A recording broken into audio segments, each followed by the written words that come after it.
এবার রাষ্ট্র ক্ষমতা আমি হাতে পেয়েছি, কিভাবে শুরু করবো নেক কাজ, ভালো কাজ কিভাবে শুরু করবো? প্রথমে নিয়াত কি, যা করবো আল্লাহর জন্য, যা করবো কার জন্য করব? আল্লাহর জন্য। আমাদের মুসলমান আমরা গাড়িতে লিখি বিসমিল্লাহ, ড্রাইভারের পাশেই বিসমিল্লাহ লেখা থাকে দরজা, কিন্তু ও জীবনে বিসমিল্লাহ বলে। গাড়িতে আছে, বাড়িতে ঢুকলে দেখবেন যে অলমেট ভর্তি হয়ে আছে, কাবা, মদিনা, কোরআন, হাদিস সবার, কিন্তু হয়তো নিজেই পড়ে। নেক আমলের জন্য, আমল কবুল হওয়ার জন্য প্রথম কাজ আপনাকে নিয়াত ঠিক করতে হবে। এরপরে আমল শুরু হবে। আমল শুরু হবে, প্রথম কাজ হচ্ছে আপনার ঈমান শিখতে হবে। ঈমান যদি ঠিক না থাকে তাহলে আপনার কোনো আমল কবুল হবে না। আমল কবুল হওয়ার জন্য তিনটা শর্ত। ইখলাস লিল্লাহ, একমাত্র আল্লাহর জন্য করতে হবে, এটা নিয়াত। 2 নম্বর মুতাবাআতান লিন-নবী সাল্লাল্লাহু আলাইহি ওয়াসাল্লাম, রাসূলুল্লাহ সাল্লাল্লাহু আলাইহি ওয়াসাল্লাম যেভাবে করতে বলেছেন সেভাবেই করতে হবে। 3 নম্বর আকীদা সাহিহা, আপনার বিশুদ্ধ ঈমান আকীদা ধারণ করতে হবে। যদি এই তিনটি না থাকে আপনার আমল কবুল হবে না। নেক আমল শুরু করতে হবে কার বিধিবিধান অনুযায়ী? কার? রাসূলুল্লাহ সাল্লাল্লাহু আলাইহি ওয়াসাল্লামের। রাসূলুল্লাহ সাল্লাল্লাহু আলাইহি ওয়াসাল্লাম রাষ্ট্র ক্ষমতায় গেছেন না যায় নাই? এমনি এমনি চলে গেছেন না শহীদ হয়েছেন? একটা দুইটা না, শত শত শত শত শহীদ হওয়ার পরে একটা দেশ পেলেন, মক্কা বিজয় হয়ে বিজয় স্মৃতি বানাইছেন? বানাইছেন? তা আপনি বানালেন কেন?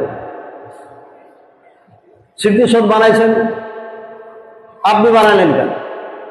শহীদ মিনার বানাইছেন, আপনি বানালেন কেন?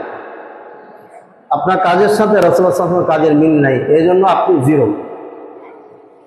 দুনিয়ার হিরো, কিন্তু দুনিয়া আখিরাতের একদম জিরো। যত অনেক কাজ করেন আপনি, কোনোটাই কাজে লাগবে না। প্রথমেই আমরা আমাদের দেশ পরিচালনার শুরুহাত করে থাকি, স্টার্ট করি আমরা শিরক দিয়ে। প্রথম শিরক দিয়ে শুরু করি, আল্লাহ দৈহিক কাজ দিয়ে শুরু করি, যার কারণে আমাদের দেশে শান্তি আসে না। যতদিন এটা থাকবে ততদিন আমরা শান্তি পাবো না। শান্তি দুই ধরনের, একটা হচ্ছে চলতে ফিরতে ইত্যাদিতে শান্তি, আর একটা হচ্ছে আত্মার শান্তি।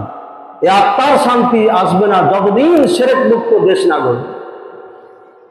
সৌদি আরবের মানুষকে দেখেছি, তারা রাষ্ট্র ব্যাপারে সবসময় আল্লাহর কাছে বলে আলহামদুলিল্লাহ, আল্লাহ লাখ শুকরিয়া, পৃথিবীতে কত অন্যায় অত্যাচার হচ্ছে আমরা সেখান থেকে মুক্ত আছি।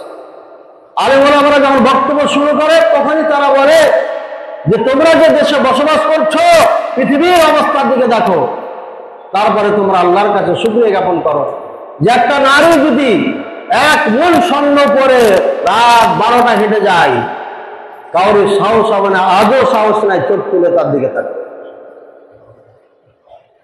তাদের আইন আছে। যদিও দুনিয়ার আবহাওয়া ঢুকেছে, ধীরে ধীরে ধীরে ধীরে তারা পরিবর্তনের দিকে যাবে, এরপরে কিয়ামত চলে আসবে, এটা নিদর্শন কিয়ামত। কিন্তু আছে ভাইরা আমার, নেক আমলের জন্য শর্ত, আপনাকে নিয়াত ঠিক করতে হবে। এরপরে রাসূলুল্লাহ সাল্লাল্লাহু আলাইহি ওয়াসাল্লামের যেভাবে আদেশ আছে সেইভাবেই আপনাকে চালাইতে হবে, করতে হবে। একটু ব্যতিক্রম হলে পারে আপনার ইবাদত কবুল হবে না।